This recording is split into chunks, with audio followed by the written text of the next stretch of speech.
Hi, everyone, and a big welcome. So it's really lovely to have you, all of us, with us today. I am Magalie. I'm going to be your host. I'm a medical herbalist in Great Missenden, and I run two beautiful teams for Seed Wellness in Berkhamsted, Chesham, and Amersham. So, before we dive in, we're going to just do a very quick housekeeping. So, this session is being recorded so that everyone who registered can receive a replay within 48 hours. If you have any questions as you're listening to us, if you can please pop them into the chat box, that would be very useful. And then at the end of the session, if we have a little bit of time for the Q&A, we'll pick them up. And also remember, be kind to yourself today. If you need a cup of tea, if you need to stretch, just do so. This is a non-judgmental space, and I might do the same myself. Okay, so today's theme is something that I've been feeling deeply myself these past few weeks, and I suspect most of you have as well.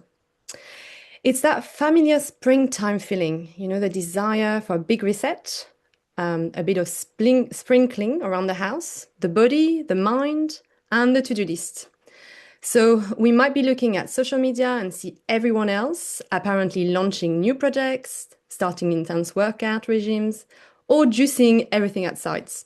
And yet, instead of feeling motivated, we feel sluggish, foggy, stuck, and overwhelmed. We look at the longer, brighter days and we might think, oh, I should have more energy. But we don't. And then we might even feel guilty about it. So if that resonates with you, I want you to take a really deep breath right now and release that guilt. Because you're not experiencing this alone. We're all going through this. And this is not laziness. It's actually quite a complex interplay of biology, environment, and history. So before I go into all the root causes of why are we feeling this way, I just would like to quickly go through an introduction of all the amazing women that are here with me today from Seed Wellness. We have Samantha, Chloe, and Lucy. So I'm just going to quickly hand the mic to Sam, and if you can just, say who you are, what you do, and where you're based, that'd be amazing. Yeah, sure. Thank you, Magalie. Hi, everyone. My name is Sammy, and I have a business called Samantha Joy Wellness. I'm a nutritionist, and also work with intuitive eating coaching as well. So I help people to understand not just what to eat and how to eat, but also why they eat, and also helping them to unpick their relationship with food. And I am based in Great Missenden, in South Heath, actually, which is just up from Great Missenden. So lovely to see you all today. Thanks for coming. Amazing. And you actually just right down my road, Sammy. So I need to Yes. pop down the house soon. Yeah, we're like neighbours, aren't we? Definitely. Chloe, Hi, I'm Chloe, and I'm the owner of Equilibrium Body and Mind based in Hall Green. I've got an amazing cabin in my garden, which is where I offer women sanctuary from all the stresses and strains of their normal lives. I'm a Reiki master and RTT therapist and massage therapist. And having struggled with all of these issues with fatigue and stress related things my entire life. I'm so passionate about these things because they are absolutely amazing and they've had such a phenomenal impact on my life. So if you're interested in Reiki, RTT, or massage, I'm your girl. amazing. Thank you. Lucy. Hi, I'm Lucy Blunden. My business is called Lucy Blunden Botanicals. I also have a tea range called Foliage. I'm a medical herbalist like Magalie, although we trained at different places, so trained probably slightly differently. And I'm also an EFT, or otherwise known as tapping practitioner, which is a fantastic way of releasing emotions and physical things that have got stuck. And we might say in the body, but I think they get stuck in all sorts of different places as well as the body. So yeah, I'm based in Hemel Hempstead, and I love working with digestion. There we go. Amazing. Thank you so much, Lucy. So let's dive straight in. We have about four main root causes to why we're feeling this way right now. So we'll start with the most obvious one, the weather. March in the UK is very notoriously unpredictable. One day it's bright and mild, like today actually, and the next one is grey and freezing. So this fluctuation is deeply confusing to our bodies. Our temperature regulation systems are working overtime. Blood vessels are constricting and dilating, and the immune system can be on high alert as a result.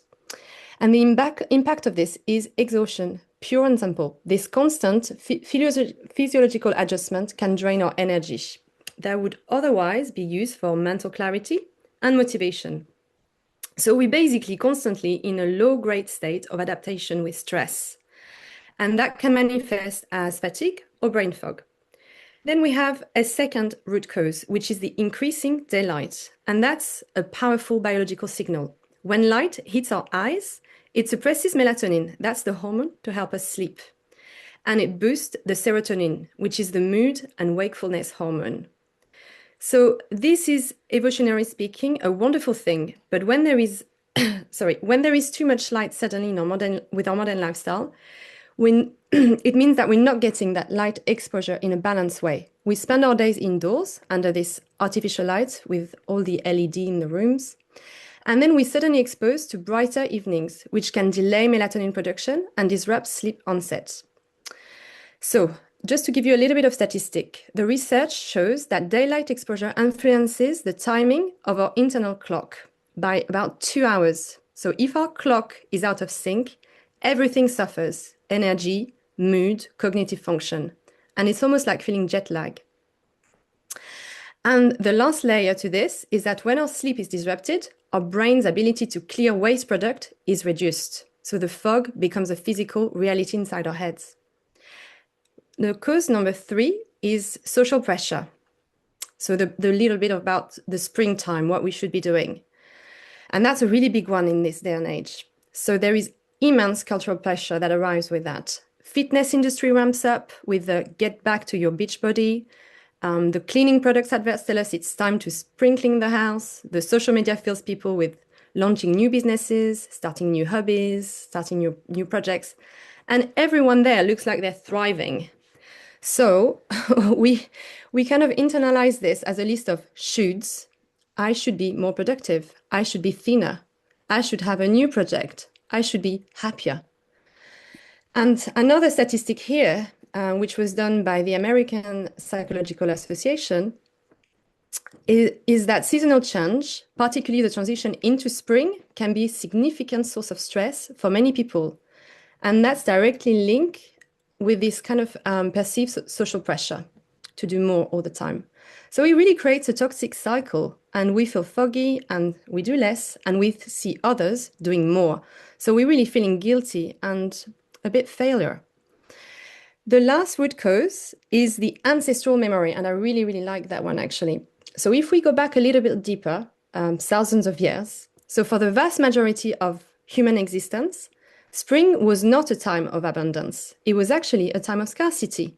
Winter was a period of hibernation, of slowed movement, of living off stored fats and preserved food. By the end of winter, food supplies were often critically low. Our ancestors were literally running on empty. So spring initially was a time of continued leanness. The first edible shoots were welcome as a relief, but not true abundance yet. The harvest, the fat animals, came much later. So what does that actually mean for us? Our body carries an ancestral memory. We have a deep cellular expectation that coming out of winter, resources are scarce. And the body's instinct is to conserve that energy, not to expand it. So it's the actual opposite of what modern society is asking us to do. The disconnect is this. Our ancient biology is saying, rest, conserve, be careful. And our modern world is saying, go, achieve, sprinkling everything. So no wonder we're feeling stuck. We're caught between a biological imperative to slow down and this cultural imperative to speed up. Okay, we have one last root cause, and I promise I will stop after that. So the diet shift and the toxin release. So traditionally, spring was a time of cleansing, simply because that was what was available, as we just discussed. So the first fruit of spring, like dandelion, nettles, are beta detoxifying, and Lucy's going to say a lot more about that in a bit. They help the body transition from heavy, fatty winter diets. But in this modern world, the diet shift is often less gentle and very abrupt. we might suddenly cut out comfort foods and switch to salad or juices. And this can also shock our system. Okay, I'm going to stop here because I could carry on and on. And we have some good news with all of these negative things that I just brought up. So there's a lot we can do to support us through this transition. And it's not about fighting against these forces, it's about working with them. So with this incredible team, we're going to start with Samantha, our nutritionist. And I'm going to hand the mic to you to talk a bit about daily rhythm and circadian cycles. Okay, thank you so much. That was a really interesting introduction, and yeah, actually echoes a lot of the things that I'm going to be saying now. So I'm just going to quickly share my screen, just got a couple of slides to share. Hang on, it's not. Can you see that? Is that okay? Okay. Hopefully everybody can see that. So yeah, like I said at the beginning, my business name is Samantha Joy Wellness. And if you want to follow me on socials or find me there, then you can. And I also have a WhatsApp community group if anybody would like to join that as well. So what I think one of the biggest things that Magalie was just saying that I'm going to talk about really is how we are cyclical beings. We are not we're not separate to nature. And unfortunately, I think a lot of us have forgotten this. It's nobody's fault. It's just the way that our society has grown to really disconnect us from nature's cycles. And, we celebrate in the Gregorian calendar, we celebrate New Year as being, the 1st of January. But actually, really in the cycles of nature, the New Year really starts, on the equinox, which is coming up this weekend. So the point at which the day and the night are the same length, 12:12, when the sun is directly over the equator as well. So actually, from the 1st of January, everybody's sort of saying, yeah, we need to be like creating these new habits. We need to be like shifting our lives. We need to be being all like productive. And actually, our bodies want to hibernate. They want to turn inwards. They want to rest. And so, we're pushing against what our bodies are naturally wanting to do.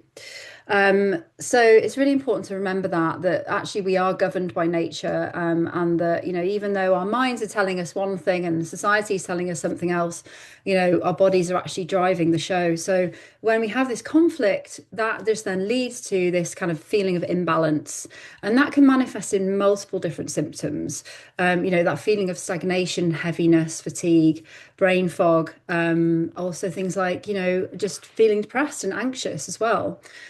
So yeah, I wanted to sort of talk really about the master clock in the brain and circadian rhythm. So we are governed by our natural cycles, and one of the ways that happens is through something called the master clock, which is in short is SCN, which stands for suprachiasmatic nucleus. So this is part of the brain that is the correct term is entrained. It's not a word that people generally use, but it's basically influenced and trained on its timings inside the body, dependent on external factors. And so as we enter spring from the winter season, excuse me, sorry, the master clock is being told what to do by external factors around us. So now that we're kind of coming into the equinox period, the day's getting longer, we're having lighter mornings, we're having lighter evenings, it's starting to get a bit warmer, and we can start to feel a shift, not just in the external environment, but internally as well. And this is a time for renewal. It is a time for change and possibility, but it's not necessarily a time for actually doing yet. We're still in that time of just kind of like laying foundations and coming into a place where we feel more balanced in our bodies. So just to talk about the circadian rhythm a little bit more, as we shift out of winter, our circadian rhythm is basically being hijacked. So a little bit like Magalie mentioned, it can feel a bit like jet lag. That the clocks are going to change as well in not this weekend, the weekend after. And that is also going to have an impact on how we're feeling. So this is where the SCN or the master clock comes in. And the three factors that I mentioned earlier, which entrain or influence the master clock, are the feed fast cycle, the sleep-wake cycle, and the light-dark cycle. So these are the three influences that actually tell our brain whether it's day or night, and therefore that master clock then gets trained to know what the time is.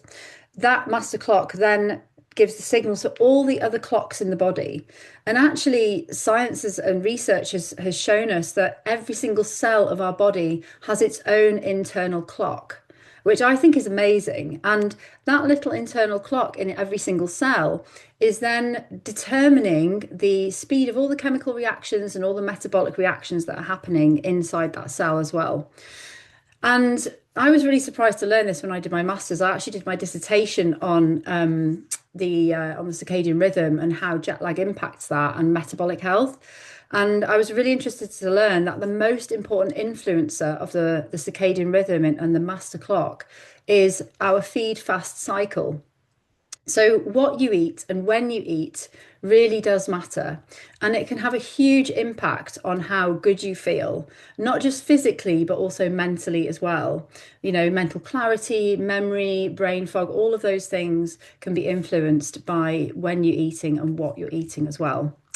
So with that said, the kind of ideas that I have for you to try to help you to lift you out of that feeling, if you are feeling stagnant and fatigued, is to elevate your morning. So, you know, the morning is the time where you're rested from the night before, hopefully, if you've slept well, and you're able to kind of start the day with intention. And the way that you start the day can really help to tell your brain and also then the rest of your body that it's morning, to start the metabolism, to kickstart the chemical reactions that are happening in the cells, and also to wake up the brain as well. You know, the sleep-wake cycle obviously has an impact on that. So if you're going to bed at a reasonable time, trying to get an hour or two before midnight is important. Having 7 to 8 hours of sleep a night as well is also really important. And then the light-dark cycle. So when you wake up in the morning, it's much easier at this time of year, opening the curtains or the blind and looking outside and getting light into the retina. So that also helps to send the signal to the SCN, the master clock, that it's the morning. And then something that we really have a huge influence over is what we eat for breakfast and when we have breakfast. So actually, breakfast shouldn't be eaten straight away when you first wake up in the morning. You need to leave at least an hour before you eat your breakfast after waking. And the reason for that is because you have an initial cortisol spike when you wake up in the morning. And actually eating around that time can make you have a different response to the sugar. A lot of people tell you maybe to not even eat breakfast sometimes. You know, people say you should do intermittent fasting and all that kind of stuff, and it's good for metabolism. But it isn't good for your circadian rhythm. Because if you're going through this transition, which we are at the moment, from winter to spring, and you are feeling symptoms of that, then actually having breakfast can be a really great way to just kickstart the circadian rhythm to get you into the natural cycle. So the three kind of main nutrients that you need to be focusing on for that are healthy fats, protein, and fiber. And the reason that I say that is because healthy fats are really good for the brain. They help you to feel satiated from food, like satisfied. And then protein is good for multiple things, like growth and repair mainly. And then fiber is the thing that fills you up and helps you to feel satisfied for the whole morning. So I've given you some ideas of foods there that I recommend to eat first thing in the morning. If you can't stomach fish, that's fine. But obviously smoked salmon is something that we do eat for breakfast sometimes. But giving you a couple of ideas there for breakfast. So oatmeal made with whole oats. If you can get the jumbo ones, all the better. The more processed they are, then the more they're going to spike your blood sugar, and you don't really want that. You can make that with a mixture of milk and water, or just water on its own. Things like nut butters can be really good. Peanut butter, almond butter, you know, seeds like flax seeds, chia seeds, pumpkin seeds, sunflower seeds, fresh fruits as well. You know, fruit gets a bit of a bad reputation, but it is really good to have that because it's got huge amounts of fiber in and all the other vitamins and antioxidants. Any nuts as well, whole nuts, you know, walnuts or whatever. And also Greek yogurt is a really good addition to this because it just ups the protein, and it's fairly low in fat as well. Or you could have something like scrambled eggs, and you can also take oats to work with you. You can soak them overnight and have them as an overnight oats option. And scrambled eggs is also another option. With try and get whole rye sourdough because it's got the fibre in, and then have it with the healthy fats and protein as well. So I hope that was useful. I have a little free meditation. If anybody would like to meet their new, clear, vibrant version of themselves, this meditation will guide you to do that and to create that vision of what that exactly is for you. So it's only about a 10-minute meditation. I do suggest that you do that for every day for 21 days. So if you would like to access that, you can scan the QR code here. And it's also on my website as well. So I hope that was useful. It's been a pleasure. I hope you have a beautiful day. Thank you so much, Sam. I will definitely try your meditation. We can also add the link with the webinar recording to it, so that would be helpful. Some people don't scan QR code anymore. Yeah, that's fine. No problem. Yeah, Chloe, would you like to bring your amazing Reiki and energy work into this clearing brain fog? Would be amazing. I would, thanks. And Sammy, that was amazing. I really, really appreciate all the stuff about nutrition. It was really fascinating stuff. Oh, Hi, thank you. everyone. Oh, it's lovely. Thanks. Hi, everyone. I'm Chloe. I think some of you might know me out there. And I run Equilibrium Body and Mind, like I said earlier. So I'm a Reiki master. That doesn't at all mean that I'm a guru. That just means that I live and breathe Reiki and I'm ultra passionate about it. Literally live and breathe it, and it has become who I am. So that's what I'm here to share with you today. So, brain fog and fatigue are a subject that are really close to my heart, and that's because they've both happened to me intermittently quite a lot over the last 15 years, caused by me getting diagnosed with multiple sclerosis 15 years ago. So, at its worst, the fatigue caused me to be in bed for weeks at a time, and at one point, I was walking with a stick. So, I've got quite a severe experience of brain fog and fatigue. So I really feel like when my clients come to me with both, I've got that lovely sort of empathy because I do, although I'm not living their experience, I can totally empathize to the frustration that they're going through at the moment. So at one point when the fatigue was bad, I used to describe it as sort of walking around in a grey mist because that's how it felt. But then the upside to that was that Reiki found me and it beat a path to my door. So today I just want to share briefly how Reiki, a gentle but powerful energy healing practice, can help clear brain fog and fatigue and restore a sense of calm, focus, and flow. So I'm going to tell you what Reiki is. I'm going to tell you why brain fog happens. I'm going to tell you how Reiki can help you. And I'm going to give you a quick brain fog Reiki exercise that you can do at home, anytime, anywhere, when you feel that that is starting to become an issue for you. So what is Reiki? So in a nutshell, Reiki is a Japanese energy healing technique that works with the body's natural energy system. The word Reiki roughly translates to universal life force energy. So this incredible treatment was brought about by Dr. Usui, which is my line of Reiki, Usui Reiki, in the 1800s. During a Reiki session, the practitioner, i.e. me, or there's lots around, channels calming, balancing energy through their hands to help the client's body return to a more harmonious state of flow. I'm a hands-on Reiki practitioner, but there are others who don't have their hands on when they're giving the treatment. I just prefer that, and that's the way I was taught. But both are absolutely fine, depending on what the client prefers. So an easy way to understand what Reiki is to imagine that your energy is like a river flowing through your body and your mind. When the river is flowing freely, everything in it feels great. Your mind feels clear, your energy is steady, and you feel emotionally balanced. But life has a way of throwing things into that river. Stress, worry, illness, emotional overwhelm, lack of sleep. It's a bit like branches, leaves, and debris falling into the water. Over time, that debris can slow the flow or create little blockages. And when that happens, people often start to experience things like brain fog, fatigue, feeling stuck or unmotivated, and emotional heaviness. So Reiki works a little bit like gently clearing the river. It helps to remove some of that energetic debris so that the water, which is your life force energy, which we all have, can start flowing freely again. And when that flow returns, many people notice that their minds feel clearer, their bodies feel lighter, and their energy starts coming back again. So brain fog is incredibly common today, but it's rarely just a brain problem. Often it's actually the result of the nervous system being stuck in survival mode. When our bodies are under prolonged stress, which Magalie mentioned earlier, whether emotional, physical, or neurological, the brain prioritizes protection over being clear-minded and energy. This can lead to mental fatigue, slower thinking, difficulty remembering things, and feeling mentally switched off. In energetic terms, in my line of work, we often see stagnation or stuckness in areas like the head, the crown chakra, the third eye chakra, and the heart energy centers. And this can make people feel disconnected from the natural intuition and focus. So this is where Reiki can be incredibly supportive to you because it works by helping the nervous system shift out of stress mode and into deep relaxation. When the body relaxes, several things start to happen naturally.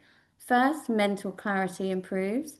Most of my clients often say to me that they feel like a mental cloud is lifted after the session.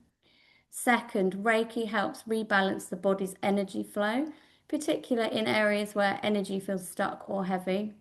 We call them the chakras, and that's what we work on in Reiki, opening up the chakras so that energy can flow optimally through the body. And third, it supports the body's natural healing processes, which can actually improve sleep, reduce stress hormones, and increase overall energy. So after a session with me, many clients describe feeling like their minds are quieter, their thoughts are clearer, and they generally feel lighter and more energized. It's almost like pressing a reset button for the mind and the nervous system. So a typical session with me would look like this. A client comes to me for an hour, a session. We have a quick consultation first, which is all part of the process of Reiki because it's all about releasing things that are stuck in all of our energy fields. And then I proceed to a hands-on treatment, which is around about 35-40 minutes, depending on how long the consultation takes. And it's just a really, really lovely, relaxing treatment where the client is lying fully clothed with a blanket over them. I often have an electric blanket on as well, listening to beautiful music and just feeling what they feel, which is amazing. So I hope that that was helpful. That was just a quick in a nutshell about how Reiki can help you with brain fog. And it's helped me so much over the last 15 years. I'm a completely different person now to what I was before. And I do give myself a full Reiki treatment every day. So I attribute my increased energy levels to that, which is amazing. So before I finish, I'd just love to share this very simple technique that you can use anytime brain fog hits you. It takes about a minute and it helps to calm the nervous system and bring energy back to the mind. So I'd like you to get into a comfortable position. And I'd like you just, if it's comfortable, to place one hand gently on your forehead, round about between your eyebrows. This is the third eye chakra. And the other hand at the back of your head. Take a slow, deep breath in through your nose. And then slowly breathe out again through your nose. And now imagine your breath creating space and light inside your mind. With every breath out, imagine any heaviness, fog, or mental clutter gently dissolving. Reiki practitioners often use this hand position because it helps balance the thinking mind and the emotional brain, bringing the nervous system back into calm. Stay here for a few more slow breaths. And just notice if your mind feels a little quieter or clearer. This is something you can do anytime during the day, before a meeting, when you're feeling overwhelmed, or when brain fog creeps in. So this is just a tiny example of how working with energy can shift how we feel. Imagine what happens when the whole system gets the chance to reset, which is what happens in a full Reiki treatment with me. So if you're experiencing brain fog, exhaustion, or that feeling of being energetically stuck, your body might simply be asking for restoration and energetic balance. Reiki offers a gentle, non-invasive way to support the nervous system, clear stagnant energy, and reconnect you with your natural clarity and vitality. And when that happens, many people find that they don't just feel better, they feel more like themselves again. If you're curious about experiencing Reiki for yourself, please get in touch. I'd absolutely love to help you or answer any questions that you have. Thank you very much. Thank you so much, Chloe. That was really beautiful. Thanks. Thanks. Okay, so I'm really excited now because I'm about to have a bit of a dialogue with my fellow colleague and friend Lucy. And actually, I was just remembering, Lucy, I met you 10 years ago when I was in training, and you were giving that forage course. And yeah, it was kind of my very early days in the herbalism world where you already walked that path a bit longer than me. So it's a really big Ah. pleasure to be here with you today. Oh goodness. Yeah. I thought Yeah. the first time we'd met was when I you think were a student and I was volunteering to be a patient. Well, no, we've met before that, and I think you were either Ah. getting pregnant or anyway, Yeah. yeah. Yeah. I don't think I was in that process at that moment. No. But yeah, I love and this is the absolutely best time of year for starting to go and explore what's in those hedgerows, isn't it? So it's a Exactly. fabulous time. So what I thought I would do is maybe just start a little bit from like what we see as herbalist, and then, like at this time of year, which is going to be two really big things that we both probably work on quite regularly. And then I'll just let you go through, because I love how you speak about plants. So I'll let you go through all our local plants and what can help people out there during this transition time. Okay, so yeah, as herbalists, we actually often use this springtime to compare nature to ourselves. So, if you look at the trees, they looked like they were completely dead over winter, a bit like us, who were sleeping more and more sloppy and tired and actually still in that phase. And actually, now is going to be the time in the next couple of weeks where the sap is going to be rising from the roots, surging up through the trunk of the trees into the branches, preparing to burst into leaf. So that's a massive surge of energy for nature. And as humans, we're no different. Our bodies are microcosm of nature. So our sap right now is also preparing to surge. Our blood, our lymph, our life force. It all wants to rise and move upwards in spring. However, for us, we have a slightly different diet from trees, I'm afraid. So the surge of energy moving upward doesn't just carry vitality. It also stirs up what's been lying dormant all winter. It's like a stirring pond. Everything that's settled at the bottom during the cold month gets churned up and rises to the surface like that mud. So in the body, this means a surge of toxins that the liver has been processing all winter, and it's now getting pushed into our bloodstream for elimination. It can also look like a surge of histamine as the immune system is waking up. And we're also going to soon encounter pollen and mold spores and all the other spring allergen in the first few months. So often as herbalists, this is the time when we see a lot of flare-ups like eczema or hay fever.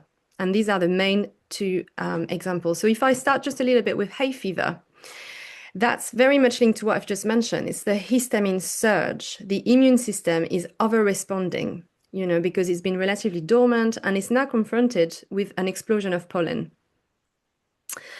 And the body might start seeing the pollen as a threat, especially for those who have what we call histamine overload. And that can be linked to diet and all sorts of other, toxins that we've had building up through our life.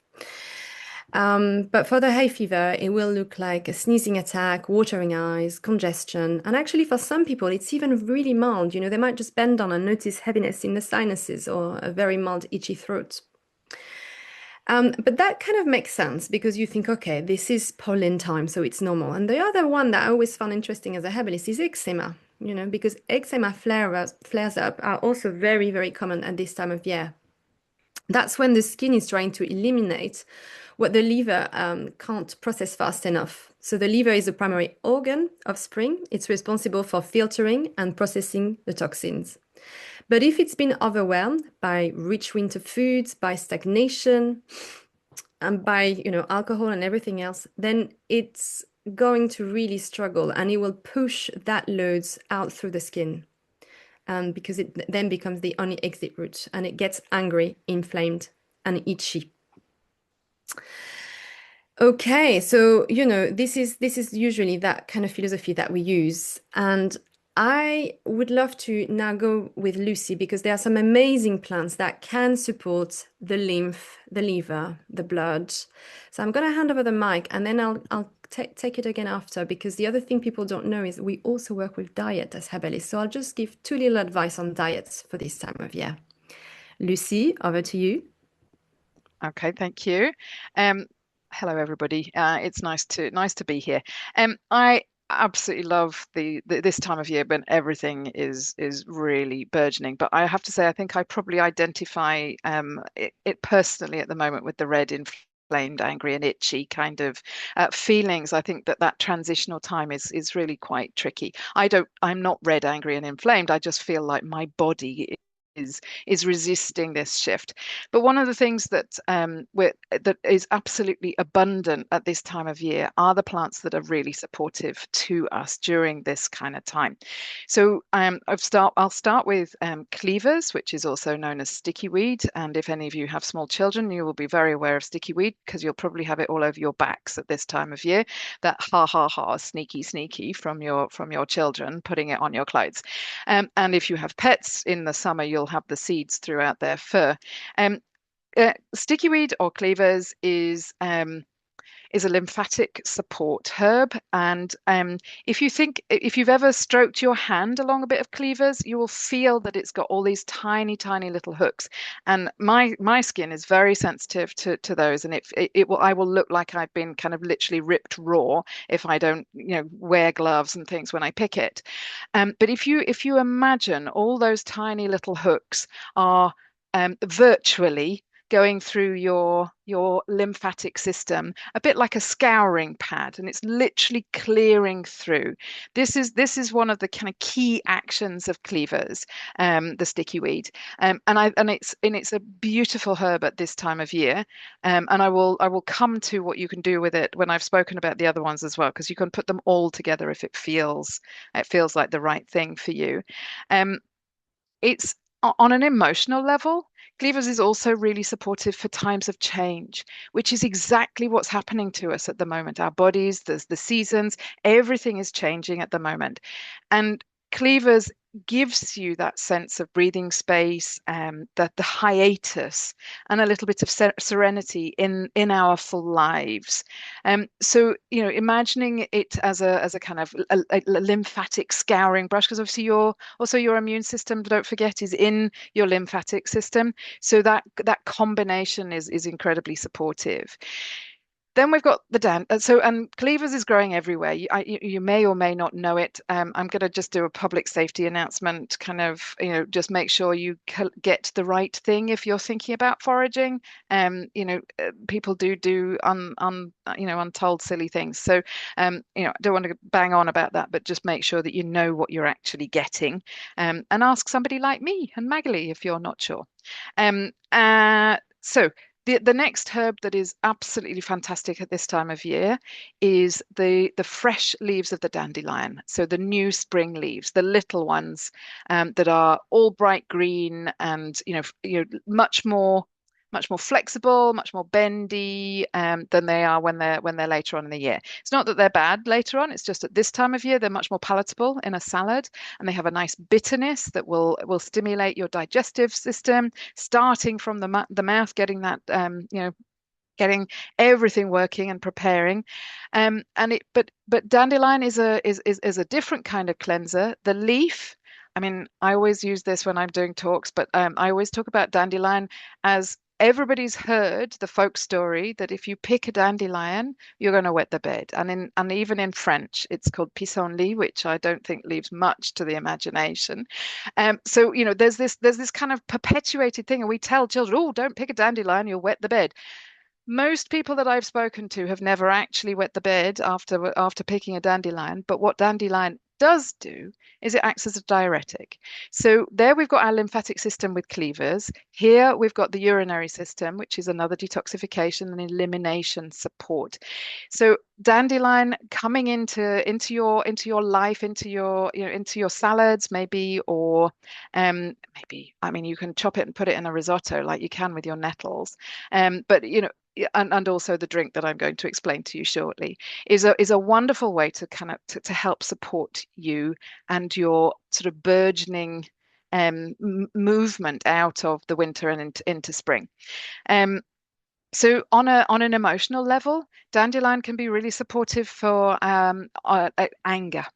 So liberating anger, particularly people who are stuck in situations where they're doing really good work, but it's not necessarily work they've chosen, like perhaps caring or something like that. And it helps to release that pressure, because all the buildup of resentment and anger and frustration that might be coming into people's lives because they're in situations that aren't maybe of their choosing or ideal for them, otherwise it goes inwards. And if it goes inwards, wreaks havoc. So allowing that kind of pressure release with the use of dandelion is fantastic. And the root is also fabulous, but you would tend to use the roots in autumn. But that supports the liver, and particularly helps the production of bile and the flow of bile, which is supportive for your digestive elimination. I won't go into details on that one. I think you could probably all guess what that means. And then the final herb that is absolutely beautiful at this time of year is stinging nettles. Well, actually, I've got a fourth herb that I forgot to mention before. But anyway, stinging nettles, they're coming up right now. They're full of nutrition. They grow rampantly. They rob the soil of all of that nutrition. They are full of vitamins, minerals, and all sorts of other supportive nutrients. This is the time to be getting your nettles. So the new fresh spring tops, and don't be deceived. They're just as stingy at this time. So if you're not a herbalist who can grasp the nettle like me, take your gloves and a pair of scissors so that you don't get absolutely mashed by the nettles. So nettles are particularly supportive in states of allergy. We refer to them as blood cleansers, which I always think sounds a bit woo, but what it does is remove all the products of inflammation from the blood. So here we've got blood, we've got urination, we've got pooing, and we've got lymphatics. So this combination is absolutely beautiful. And you can make a cold infusion with these three herbs. You grab a handful of cleavers, get a few dandelion leaves, some nettle tops, mixing bowl, put them in. You don't need to wash them, nothing fancy like that, and then cover them with a nice water, so preferably filtered or something like that. Leave that overnight, and then you can drink that. Strain it in the morning, and you don't want the gritty bits at the bottom because it's just a nice little bit of mud, and then you can drink some of that every day. And by including those things into your daily life, you are supporting that kind of stirring, that sluggishness, the elimination that your body needs to enact in order to move through out of winter. And then the final one, just to support that, would be to drink chamomile tea. It's very grounding. Oh, and nettles are really supportive for people who feel victim of life on whatever level, and helps people who need to fight on others' behalves. So chamomile, beautiful for grounding and supporting the digestive tract. I think Magalie looks like she's ready to jump in, so I'll hand over there. But you can find me under Lucy Blunden Botanicals almost anywhere. Did I Thank you. look like I was ready to jump in? Yes. We are coming to the end, but I will probably run by 3 more minutes just to add a little bit to that. So thank you, Lucy. That was amazing. And I absolutely love all of them. And yarrow, which will come later in season, which is another amazing herb. But right now, I guess the only 3 we can find is nettle, cleaver, and dandelion. So thank you so much for that. One of the things that I'm quite strict as a herbalist with my patient actually, because simply because I'd say over the last 7 years, I cannot see. I just basically most patient who comes to me gets so much better by removing two things out of their diets, sugar and gluten. And it's I'm starting to see it in any form of condition. But originally I was very proactive about it for eczema and hay fever. I'm gonna go just going back a little bit to the human species. You know, if you go back to that thinking about us as hunter-gatherer, when in the winter we would not have access to even fruit as a species. We would not have been eating any carbs, in fact. You know, we would have had whatever meat was available, maybe a bit of bark. There would have been no leaf. So if you think about it, our pancreas was at complete rest during this time. We were not producing insulin in high amount. And in this modern day diet, well, we've had Christmas. A lot of us might have been boozing. I mean, and just let alone Christmas, we would be a lot of children, adults have juice, fruits. It's not the season for fruits if you think about it. So we tend to have already overwhelmed our liver with excess sugar. And then the other thing that it does, the sugar, is it disrupts completely our microbiome. It feeds the wrong bacteria. So, yeah, people tend to, sometimes you do have symptoms and sometimes you don't, but things like bloating, actually smelly fart is an indication in itself, believe it or not, you should not have smelly fart if you have a good microbiome.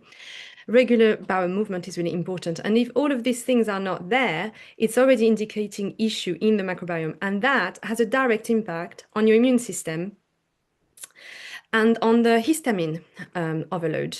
So, for hay fever and eczema, for which both root cause is histamine overload, it's a big problem. So the first thing I always say to my patient is try to reduce the carbs, especially processed sugar. But even fruits, I tend to only eat the fruits that are in season. So I know I'm quite ridiculous, but I have noticed massive shift for myself by doing so. And then gluten, well, the gluten that we have in this day and age, it's to me it's just poison. It damages your gut lining. It goes on the same neuroreceptor as heroin. It's very addictive, so it makes you crave more food. It spikes your blood sugar.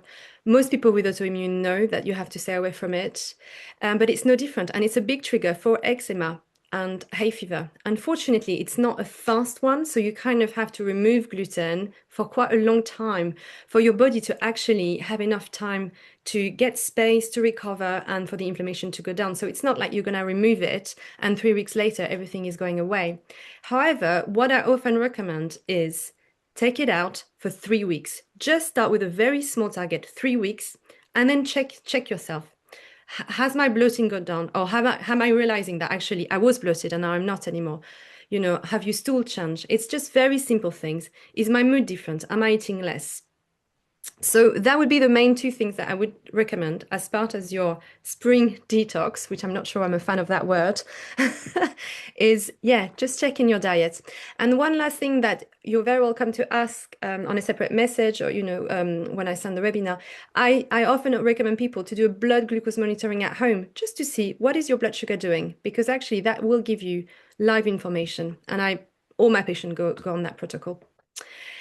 Okay, we've run over by 3 minutes. Oh dear. Anyway, thank you so much. This has been really amazing because we've been looking at nutrition, lifestyle for sleep, sleep hygiene with Samantha. We've had Chloe with the amazing Reiki and energy work. We've had the plants. So I think, it's so beautiful to look at this from all those different angles and supporting this big transition that we're all going through right now. So take it easy. It's not about signing up a new project. It's not about looking fit. It's just about just being gentle with yourself. I think that's really the takeover from today. And, just pick one thing that you liked, one plant or one exercise or, yeah. We are on Instagram with Sidwanes, so you can find us on Sidwanes UK, and there's loads of resources posted there. You can find all of us on the website, sidwanes.co.uk. And I will also be adding the link for all of our bio page, so you can find us. So for now, enjoy spring, rest well, and be gentle to yourself. Bye.